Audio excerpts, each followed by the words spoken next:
Hey everyone, welcome back to the channel. You're watching Malik Watch, where we shine a light on police misconduct, defend public accountability, and make sure the law works both ways, for the people and those who enforce it. If you're new here, take a second to hit that subscribe button and turn on notifications, because we've got more real, unfiltered encounters coming your way every single week.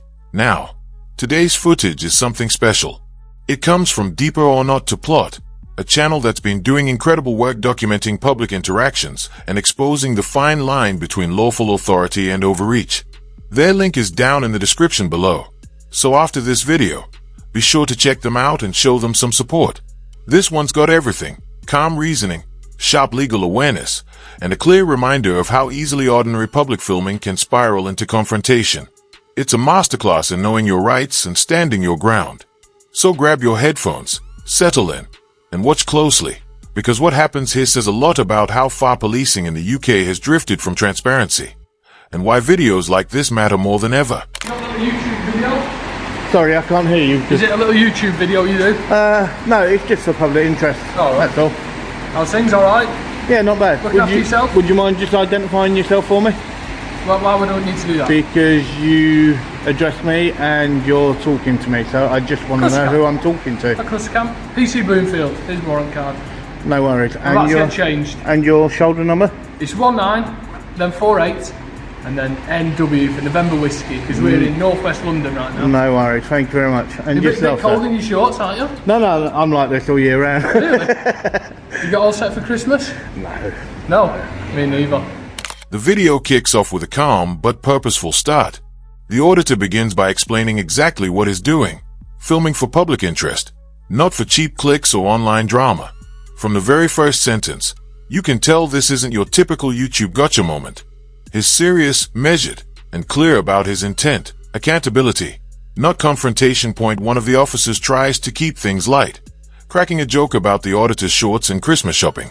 It's small talk, maybe a way to test the tone. But the auditor doesn't take the bait. Instead, he politely asks for badge numbers and names, keeping the interaction professional and transparent. His calm confidence sets the tone. He's not here to argue. He's here to document that as he explains his purpose, the broader context becomes clear. After years of lockdowns, confusion, and shifting public trust, he wants to know whether officers still understand the mood of the people they serve. Has policing changed? Has the relationship between law enforcement and the public recovered, or has it quietly fractured? This opening frames the encounter perfectly. It's not just one man with a camera. It's a quiet test of accountability, trust, and truth. And by the end of this first exchange, you can already tell this video is about something bigger, whether the police still see themselves as part of the public or above it. I'll wait till like Christmas Eve and panic buy. I think that's what a lot of people do. Do you go around a lot of stations doing this? I go around quite a few, yeah. Any particular reason why, sir? Pardon? Any particular reason why? Well, first of all, could you just identify yourself for me as well, please? There you go. Papa, 237 305. 237 305, no worries. Thank you very much, sir. So why are you here filming today then? Why? Because I just want to engage with some officers and just see how they feel, because during lockdown and everything else, and there was loads of things going on, and the last couple of years have just been absolutely crazy for everyone. Yeah. Right? And there's a lot of places all across the country where they feel that the police are so disconnected from the public. Right. And all what it is just to see how officers actually feel, whether or not they feel that they are disengaged, and if they are, or a little bit, how you would actually feel and what you would like to see happen to try and bring the people and the police back together again. The conversation quickly deepens as the auditor presses his main point, that the police, over time, have grown disconnected from the very public they are sworn to protect. What begins as a simple exchange soon turns into a real philosophical debate about power, responsibility, and identity. The officers push back, insisting they are still part of the public, living under the same laws, taxes, and daily pressures as everyone else. But the auditor doesn't let that answer slide so easily. He calmly reminds them that while they may share the same streets and laws, their oath of office sets them apart. As constables, they've sworn to uphold the law, not merely live under it. and that carries a higher standard of conduct. That's where the tension really lies. It's not about who they are off duty. It's about what their badge represents when they are on it. The auditor challenges them directly. Do they truly embrace that responsibility? Or do they hide behind the comfort of saying, "We're just like everyone else"? His questioning hits a nerve. You can sense the officers pausing, thinking, even second-guessing for a moment. What he's exposing isn't just a misunderstanding. It's a cultural divide between how officers see themselves and how the public expects them to behave. Do we feel that we're disengaged to the public? Is that the question? Yeah. Oh, well, we are members of the public, though, aren't we? Yeah, Really? but you are serving officers. Yeah. Okay, and that is what is actually being split. Right. Yeah, but we're still members of the public, so we're not obviously police officers 24/7, are we? So we are still members of the public, and policy, regardless of it's police policy or government policy, still affects us like it would affect you. Yeah, but you are serving constables. Yeah. Okay, and as serving constables, okay, you have to uphold the law. Yep. Yeah. Okay, and that is what is actually in question, is the way that it's actually done. Yeah. So you're questioning whether we're. I'll tell you what, mate. Do you want to just step out that way? So you don't Yeah, no worries, let's go. Tell you what, sir. Have a lovely Christmas. Rather than four of us talk to you, we'll let our colleagues speak to you while they're in uniform. All right. We'll go and get changed. No worries. Have a go. lovely Christmas. And Look you, after yourself. no worries. Take care. Okay. And you know what you're doing, you're filming and that. If that's, you know, we've all got to have a hobby. If that's what you're enjoying, I hope you enjoy it. No worries. The tone shifts as the officers start to back away from the discussion. You can almost see the discomfort set in. That subtle body language of people who suddenly realize the conversation has gone deeper than expected. One of them tries to deflect, suggesting that their uniformed colleagues would be better suited to speak on such matters. It feels less like protocol and more like a quiet retreat, an attempt to escape questions that cut too close to the bone. But the auditor doesn't take the bait. He stays perfectly calm, his demeanor steady and controlled, even as the officers fidget. To him, this isn't small talk. It's about accountability. One officer jokes, saying everyone needs a hobby, trying to lighten the mood and brush off the seriousness. Yet the auditor doesn't crack a smile. He's not here for banter or approval. He's here for answers patiently. He presses each officer again. Names, collar numbers, identification. It's a professional but firm reminder that public duty requires transparency, not avoidance. This moment says a lot. It exposes a pattern we see time and time again. When public officials are faced with tough, uncomfortable questions, the instinct is to minimize, distract, or walk away, rather than confront the real issues. Okay, take care. Okay, you're just recording the station for YouTube. Well, first of all, would you mind both identifying yourself for me, please? I'm 45 on 580. It's all right. I'm dyslexic, sir. PC Mackay. Sorry? 580 November Whiskey. 1580. You're recording it so you can watch it back. How long are you going to be here? I wasn't. I don't know. I don't know. I didn't hear the conversation you had with my colleagues, so I'm not quite sure what you said to them. Well, first of all, would you mind just identifying yourself properly? PC Gordon. And your shoulder number? 2313. 2313. Cool. Thank you very much. And what was the conversation between your colleagues, my colleagues, and yourself? Oh, I didn't hear anything. Well, just to find out how the police actually engage with the public. Okay, and how far disconnected at the moment a lot of areas across the country where the police are disconnected from the public. Disconnect. I mean, the only interaction we have with members of the public is, unfortunately, is when things go wrong. But we don't knock on people's doors and have tea and scones. We only go to someone's house if there's been an incident. You see. Well, So it's not only that. It's also when you actually pull people. we do what, sorry? Also, when you actually pull people. Pull people. Yep. I.e., whether or not they're in their car or they're walking down the road. Okay, and you suspect them of something. Okay, it's the way that they're actually treated and the way that you actually present yourself and the way that you actually follow the law as it should be followed. Well, I mean, there is a procedure, and it's normally recorded, everything we do. So, if there's any, have you been asked? Have you been? Have yours? With a new set of officers stepping onto the scene, the auditor wastes no time. He immediately asks for names, badge numbers, an identification, not out of formality, but as a measure of professionalism. Right away, it's clear this is more than a routine encounter. The officers comply, but their tone betrays irritation, that subtle defensiveness that often appears when authority is being held to account in real time. The auditor explains why these details matter. His goal isn't confrontation, it's about principle. He's not chasing viral clips or trying to provoke. He's highlighting a deeper issue, that public trust isn't built in dramatic arrests or press conferences, but in everyday interactions. The way officers speak to people, the respect they show, and the consistency of how they follow procedure. These small actions collectively define how the police are perceived. Then, the conversation sharpens. The auditor shifts focus to their use of body-worn cameras. He accuses the officers of failing to announce their activation, something required by policy, yet too often overlooked.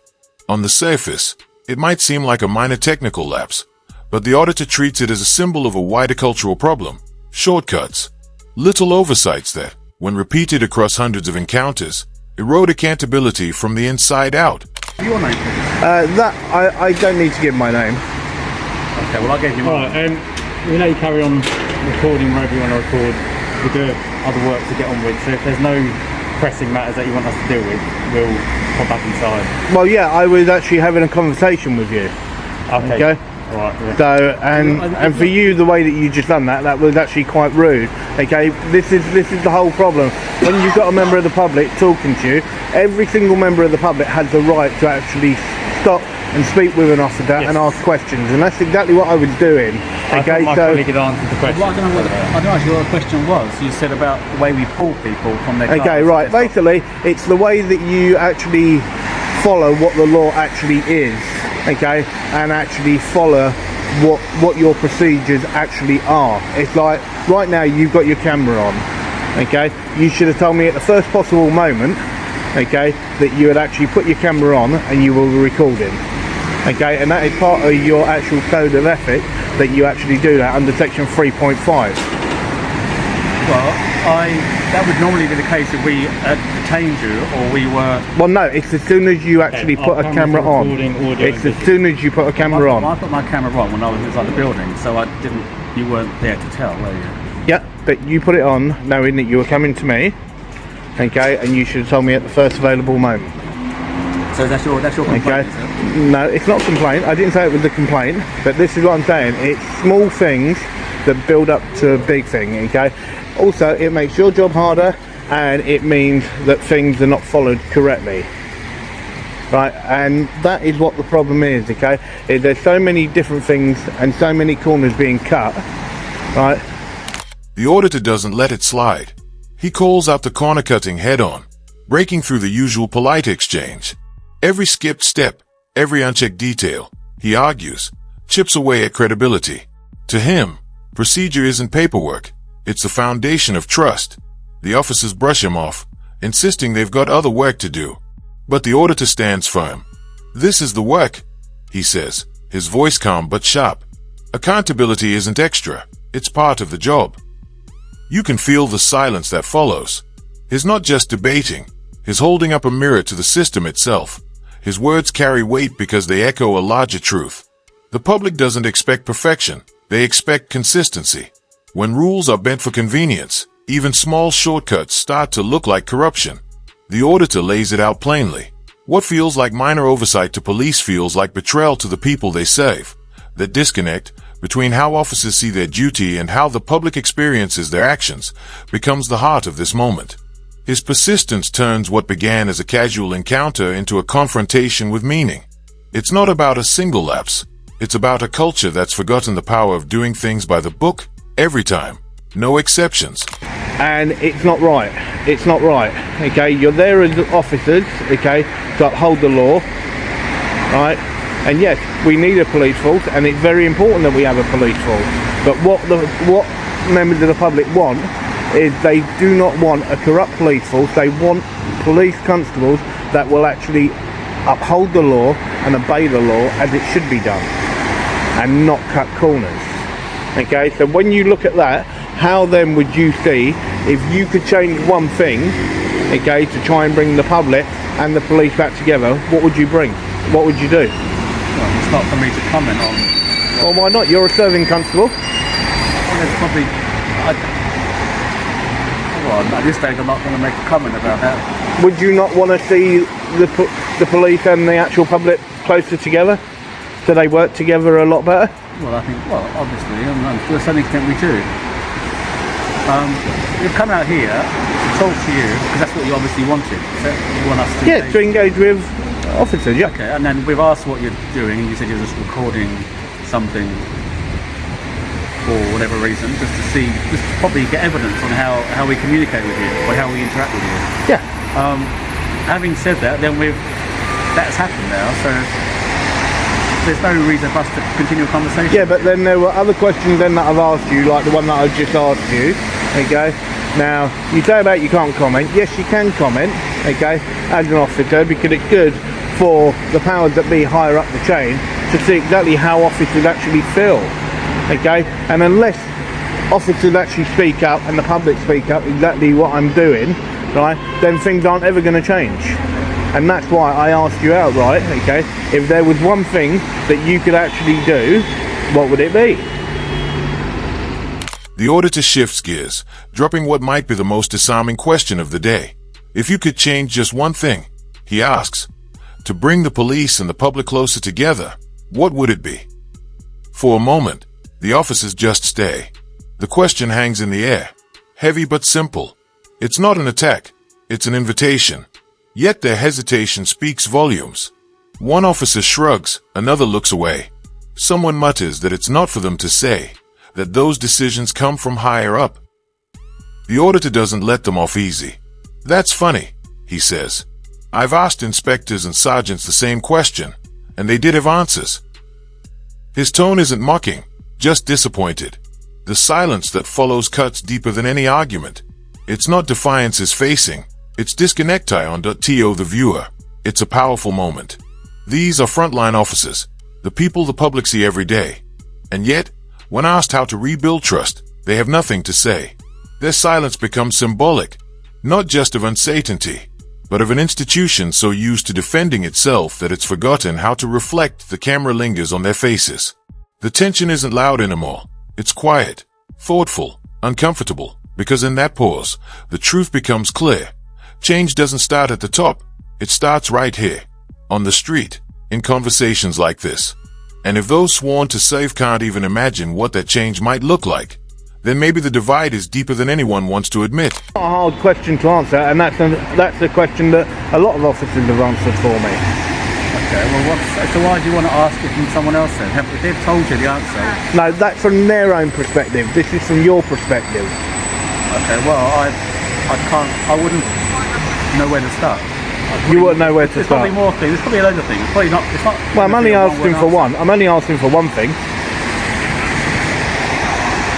I don't know. Can't give you an answer right now. You can't give me an answer right now.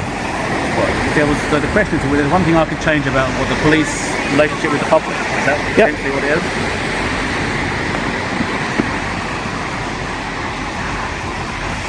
You want to jump in with an answer? I can't. If you can help out with an answer as well, that'd be cool. What's the question? Repeat it, please. Okay. If there was one thing that you could actually change to try and bring the public and the police back together to work closer together, what would it be? Well, Change. The perception is that we are opposite sides of the fence. The public and the police are not against each other. So Well, no, the public have lost a lot of faith in the police. in certain circumstances.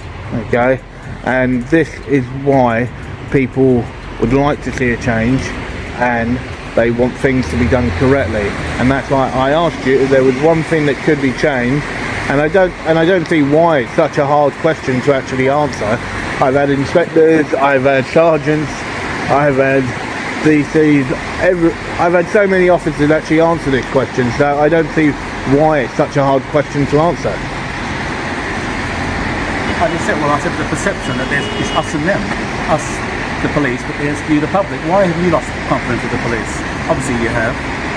You're standing out here in a winter's day, Well, it doesn't mean that I've lost faith, okay? What I actually want is I want a clean police force, okay? That actually uphold the law, right? And officers that break the law should not be allowed to actually step down and walk away from their job and then get a pension if they've actually broken the law, okay? They should be actually done as anybody else would for breaking the law, and they should not be then given their pension from the public purse, right, for something that they've done wrong. And this is what people are actually asking questions about. If you look at the Met alone, right, and you look over the period of 2018 to 2019, okay, in a 12-month period, you actually had just over 600 officers, okay, that were up for breaking the law, that then managed to step down when they were being investigated, and they've taken a pension. The auditor doesn't hold back this time. He comes armed with facts, figures, and frustration. He cites a shocking number. Over 600 Metropolitan Police officers accused of misconduct in just a single year. The camera catches the officers shifting slightly, the mood tightening. It's no longer a casual chat. This has turned into an uncomfortable reckoning. He presses on. Many of those officers, he says, quietly retired before investigations were complete, walking away with full pensions and no public accountability. To him, that's not just a flaw in the system, it's a betrayal of public trust. The taxpayers pay the price while those accused of wrongdoing simply vanish from the record books. One officer tries to counter, explaining that pensions are based on years of service, not personal conduct. But the auditor doesn't flinch. Then that's the problem, he replies sharply. Because when misconduct goes unpunished, the badge loses meaning. His tone isn't angry, it's disappointed, almost weary. He argues that if officers want the public's respect, they have to earn it through transparency, not technicalities. Letting people retire to dodge accountability, he says, isn't justice, it's protectionism disguised as policy. The moment hits hard. It's no longer about one encounter on a public street. It's about an institution shielding itself from consequence. The evidence is clear, the loopholes are real, and the silence from the officers speaks louder than any denial.